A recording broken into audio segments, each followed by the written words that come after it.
Hello students. मैं राजेश झा आप सभी का अपने इस यूट्यूब चैनल ऑनलाइन पाठशाला के इस मैथमेटिक्स क्लास में फिर से स्वागत करता हूँ। स्टूडेंट्स, हमने अपनी प्रीवियस क्लास में सीखा था कि पावर सेट क्या होता है और अगर किसी एक सेट में n एलिमेंट्स हैं तो उसके पावर सेट में टोटल कितने एलिमेंट्स होंगे। इसी बात को कन्वर्सली भी पूछा जा सकता है कि अगर पावर सेट में इतने एलिमेंट्स हैं तो उस सेट में कितने एलिमेंट्स होंगे। तो इस सब तरह की बातें हमने वहां सीख ली थी। मैंने आपको प्रॉपर सबसेट के बारे में बताया था और साथ ही कहा था कि total number of proper subsets या total number of improper subsets का डिस्कशन हम लोग अपनी अगली आने वाली क्लास में करेंगे। तो चलिए हम वहीं से शुरुआत करते हैं।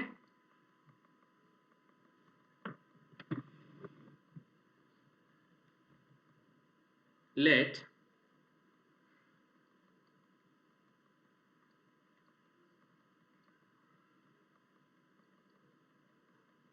a set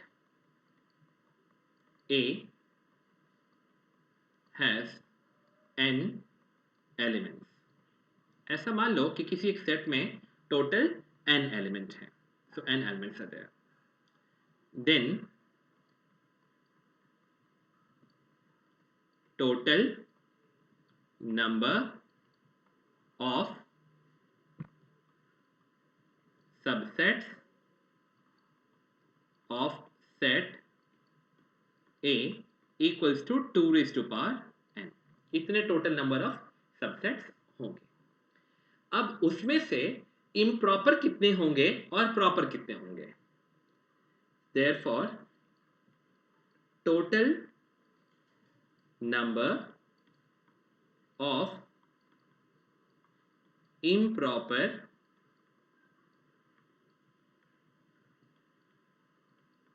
subsets equals to 2। Actually जब आप ऐसा कहते हो कि empty set and set itself is the subset of a given set, empty set और वो सेट खुद भी अपना एक सबसेट होता है, यानी empty set हर सेट का सबसेट होता है और सेट खुद भी अपना सबसेट होता है। तो इन दोनों तरह के सबसेट को हम इम्प्रॉपर सबसेट कहेंगे। तो चाहे सेट कोई भी हो एक्सेप्ट एक सेट और वो है नल सेट, उसे छोड़कर बाकी जितने भी सेट्स होंगे जो कि नॉन एम्प्टी हैं, जिसमें कम से कम एक एलिमेंट है, तो उसमें total number of improper subset कितना होगा? 2 होगा, 2 होगा। लेकिन अगर हमारा सेट खुद ही एक नल सेट है तो उसके total number of improper subset कितने होंगे? तो वो एक ही होगा और वो सेट इटसेल्फ होगा। तो इसीलिए जब आपसे पूछा जाएगा कि total number of improper subset is equals to 2, यहां पे आपको इस बात को लिखना चाहिए when the given set is non empty set. Non empty set, non empty set का मतलब सेट में एटलीस्ट एक एलिमेंट होना ही चाहिए। एंड इसी बात को आप फिर दोबारा कैसे लिखेंगे? And total number of improper subset equals to 1। ये कब होगा? When set given set is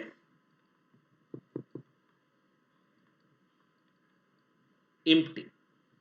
वो अगर एम्प्टी है तो ऐसा ही होगा, एक ही इम्प्रॉपर सबसेट होगा।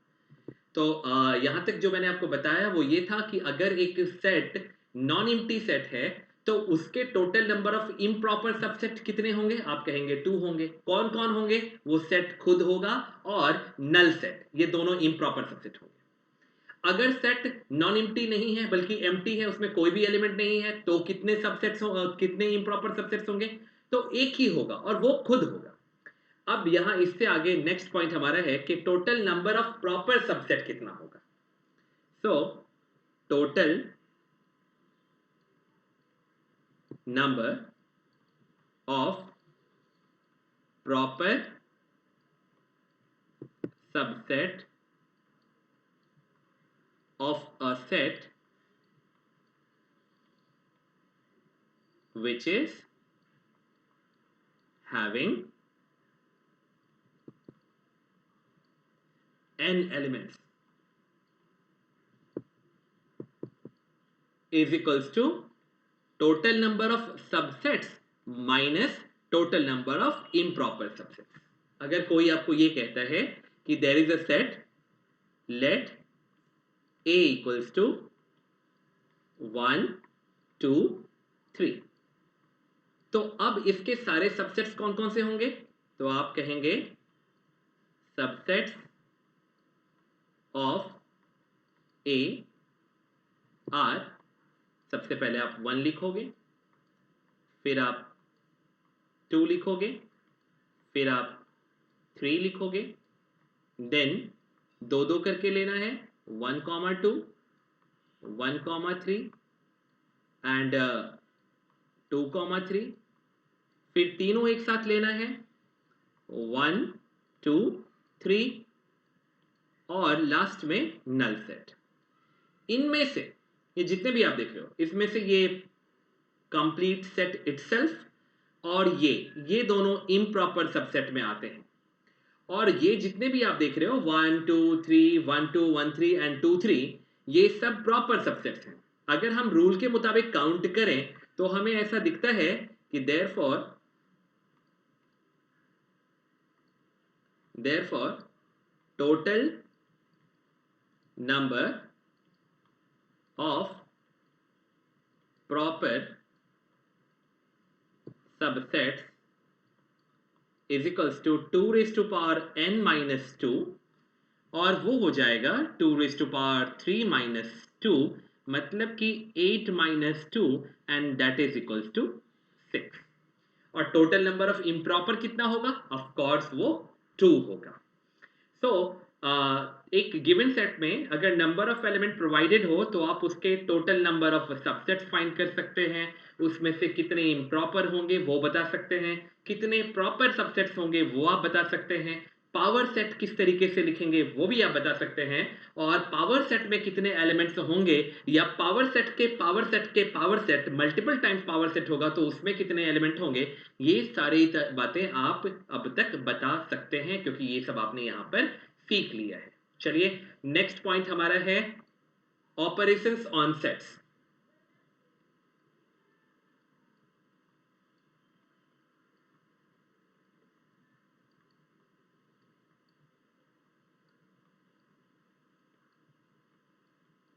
यहां हम सीखने वाले हैं यूनियन ऑफ टू सेट्स और more than two also, intersection,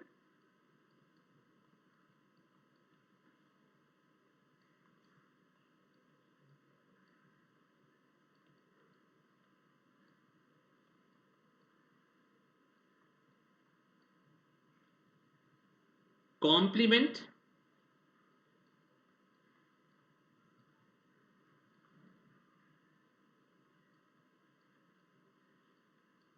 difference of two sets,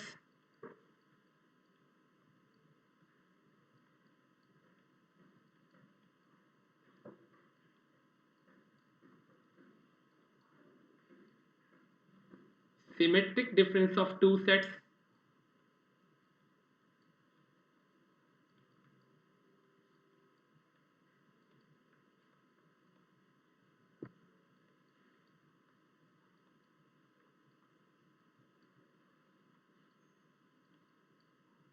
ये बातें हम ऑपरेशन ऑन सेट्स में सीखने वाले हैं। तो शुरुआत करते हैं यूनियन से।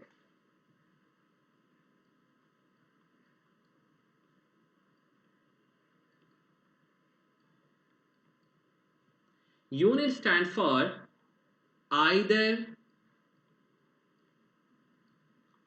ए और बी। एक्चुअली इस वर्ड का या इस सेंटेंस का आइदर ए और बी का क्या मीनिंग है वो उसको हम एक एग्जाम्पल से बहुत अच्छे तरीके से समझ सकते हैं और उससे हम यूनियन के बारे में भी डिटेल में समझ पाएंगे। So let A equals to 1 2 3 4,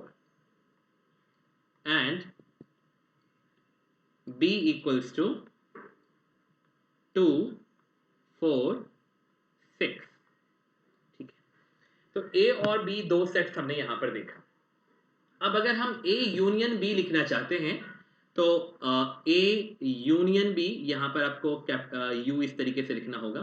A union B का मतलब होता है A union B is a set which is having elements, each and every element of set A, each and every element of set B, and if an element is present in both A and B, so take that element in A union B set once only. Means if an element is present in either in set A or in set B, then you need to keep that element compulsorily in your A union B set. So A union B is in fact an operation of two sets A and B, which further results as a set, a new kind of set. In that set, we keep each and every element which is present in set A. We keep each and every element which is present in set B. Maybe some elements are present at a time in A and B. We need to keep that element once only. Maybe some elements which is present in A not present in B, वो भी लेना होगा। Maybe some elements present in B not present in A, वो भी लेना होगा। So this way we can write all such elements of A union B which must be present there. तो अब अगर देखो सेट ए बी में दोनों में देखें तो वन सिर्फ सेट ए में है और बी में नहीं है, तो क्या हमें उसको ए यूनियन बी में लेना चाहिए? आपका जवाब होगा यस, हाँ लेना चाहिए। क्यों? क्योंकि the member of A union B must be either present in A or present in B, तो उसे लेना चाहिए। टू ए में है और बी में है, तो क्या उसे लेना चाहिए? ऑफ कोर्स लेना चाहिए। क्या उसे दो बार लेना चाहिए? बिल्कुल नहीं लेना चाहिए, बिकॉज भले ही वो किसी एक में प्रेजेंट है या दोनों में प्रेजेंट है, उसको सिर्फ हम अपने resultant set A union B में एक बार ही रख सकते हैं, एक से ज्यादा बार रखना पॉसिबल नहीं है। तो टू भले ही ए और बी दोनों में प्रेजेंट था, लेकिन हमें उसे सिर्फ एक बार लेना है अपने ए यूनियन बी सेट में। फिर थ्री ए में प्रेजेंट है, बी में प्रेजेंट नहीं है, क्या उसे लेना होगा ए यूनियन बी में? ऑफ कोर्स लेना होगा। फोर ए में प्रेजेंट है और बी में भी प्रेजेंट है, उसे लेना होगा? ऑफ कोर्स लेना होगा। क्या दो बार लेना होगा? नहीं, सिर्फ एक बार ही लेना होगा। अब क्या कोई और एलिमेंट बाकी रह गया है जो ए यूनियन बी में होना चाहिए था, जिसे हमने अभी तक नहीं लिखा है? तो वो एलिमेंट है सिक्स, जो कि बी में प्रेजेंट है, ए में प्रेजेंट नहीं है, लेकिन फिर भी उसे हमें यहां पर लेना होगा। तो ये ए यूनियन बी है, यानी ए यूनियन बी में दो सेट ए और बी के सारे एलिमेंट्स हमें रखने होंगे। अगर कोई एलिमेंट दोनों में प्रेजेंट है तो उसे सिर्फ एक बार रखना होगा। अगर कोई एलिमेंट सिर्फ ए में है, बी में नहीं है, तो भी ए यूनियन बी में उसे लेना होगा। अगर कोई एलिमेंट सेट ए में नहीं है, बी में है, तो भी उसे हमें ए यूनियन बी में लेना होगा। और इस तरीके से हम ए यूनियन बी को डिफाइन कर सकते हैं, हम उसे लिख सकते हैं। So what is A union B? A union B is an operation between two sets A and B such that the resultant set A union B must have all the elements of set A, must have all the elements of set B, must have all the elements present in either A or B, and must have all the elements which is present in both A and B, but that element must be taken once only. I hope this will be very clear to all of you that what is meant by A union B. Now I am moving to the next point, and that is A intersection B. Intersection. So the second point.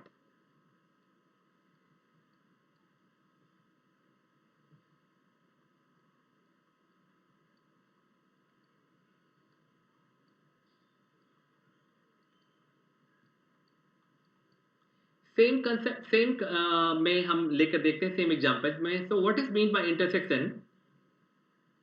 It is mean by A and B. When I say A and B, it means I want to say that A intersection B will be some new set. It will be the operation between A and B which will result in some new set, and that set must be in such a way that its element should be present in A and B both. इसका element A और B दोनों में होना चाहिए। अगर वो सिर्फ A में है और B में नहीं है, we cannot take that element in A intersection B set. अगर वो B में है, A में नहीं है, तो हम उसे नहीं ले सकते। वो अगर दोनों में प्रेजेंट है तो हमें उसे A इंटरसेक्शन B में लेना चाहिए। So let A equals to 1 2 3 4, B equals to 2 4 6, then A intersection B इस तरीके से represent करते हैं. A intersection B equals to a newer set in which all such members must be listed which is present either in which is present in both A and B. So 1 is present in A but that is not present in B, we cannot take 1. 2 is present in A and at the same time it is present in B also, we can take 2. 3 is present in A, not present in B, we cannot take. 4 is present in A, it is present in B also, so we can take 4.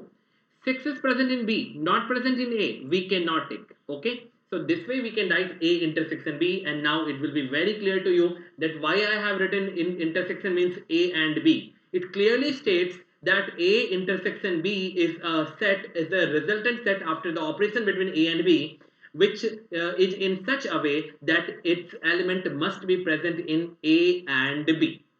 Okay. In our next lecture, I will tell you about. In our next lecture, I will tell you about difference between two sets, right? And symmetric difference of two sets and complement of a set. So that will be the part of our next class. In next class I will tell you about everything, about complement of a set, about difference of two sets, and about symmetric difference of two sets. Till then I will say you bye bye, and before saying that one I will say you that if any kind of suggestion you want to suggest us, you want to say us, so you can write that one in our comment box, in the comment box. And definitely I have I remember that I said in my previous lecture that I am going to tell you about the website where you can find out the practice sets, where you can find the practice papers, and even you can download these video lectures, even you can find out various kind of study materials there. So that I will discuss in our next class, and so you keep watching. Till then, again I'm saying you bye bye to all of you. Thank you for watching.